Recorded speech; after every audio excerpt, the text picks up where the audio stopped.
Hello and welcome to Inventor's Quick Tips. In this episode, we are going to discuss the topic of including sizes and ranges in patent applications. Now, the size of parts is usually not given much consideration by patent examiners in terms of patentability. What that means is a claim to specific dimensions or ranges is often not enough of a distinction to be considered patentable. In most cases, that difference in size would be considered obvious, meaning that the new size is an obvious variation of what has already existed. An exception to this is when the size of a component or part plays an important role in the operation of an invention. So let's look at a fictitious example. Here is a standard syrup dispenser. It can be used to dispense all kinds of food products such as ketchup, mustard, maple syrup, and even fudge. However, as an inventor, I take note that when the dispenser is used for fudge, it is too messy, fudge going all over the place. I made an improvement on the standard syrup dispenser, which has an 8 mm diameter opening, and added this nozzle with a 3 mm opening.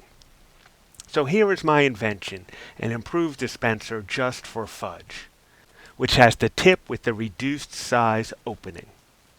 In my testing, I found that this made the product much better at the specific task of dispensing fudge, and instead of a messy heap of fudge, I'm able to make controlled lines for a better culinary presentation.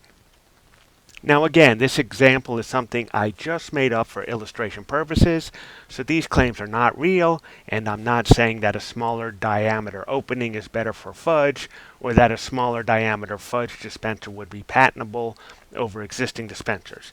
We are just trying to show how the use of size and ranges can be supported in a patent application. So with that being said, here is a sample independent claim. A handle, a main tube, a this, a that, and a dispensing tube.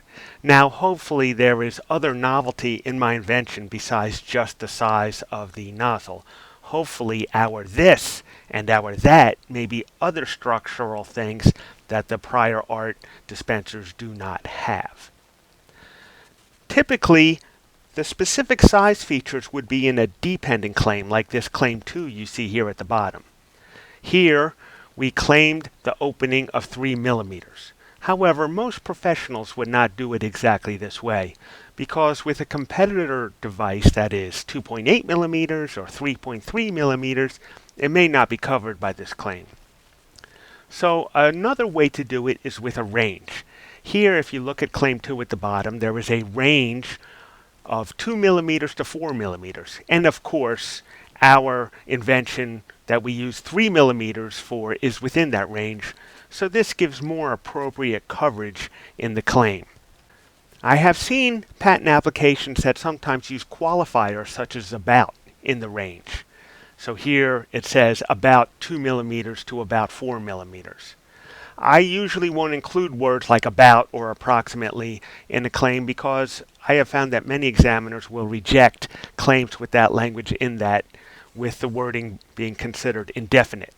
Remember that claims are supposed to describe what the invention is, and if an examiner concludes that a claim doesn't spell out precisely what the invention is, it can be rejected as indefinite, which is section 112 for those wanting to know. Here is a claim with a range of only one limit, so we're only saying it's less than 4 mm. And many examiners also reject this type of claim as being indefinite.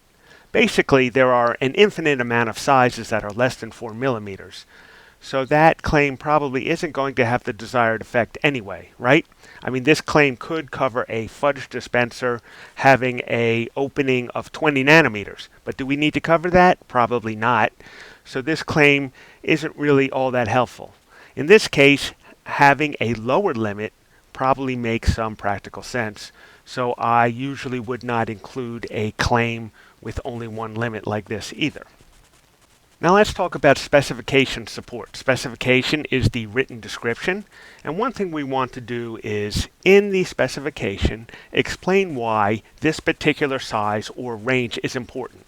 What happens if the size is too big? What happens if the size is too small? And what are the advantages in operation when the size is in that right range, in that sweet spot that we want for whatever it is that we're doing?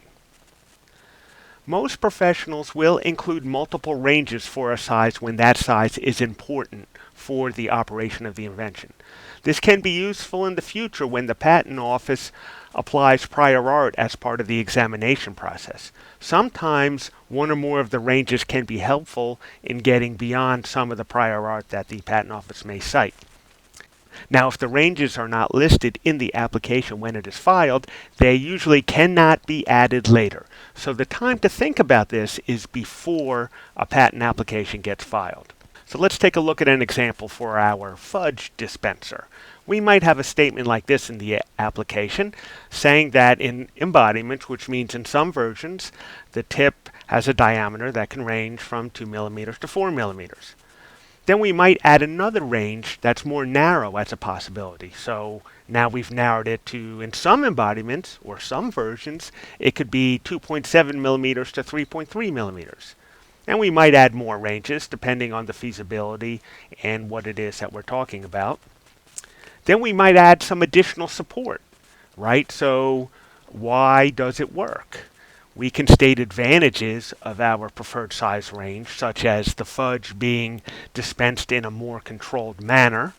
And if we have some theory of operation of why it works, we can add that. Here we're talking about the viscosity of the fudge. And any other reasons why our size range is better, and any further scientific or engineering support as to why that is, can also be included.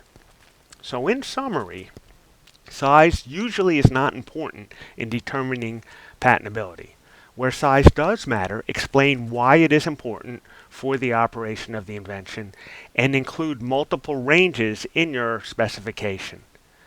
So thanks again for watching. I hope you found this video helpful. If so, then please like, share, and subscribe.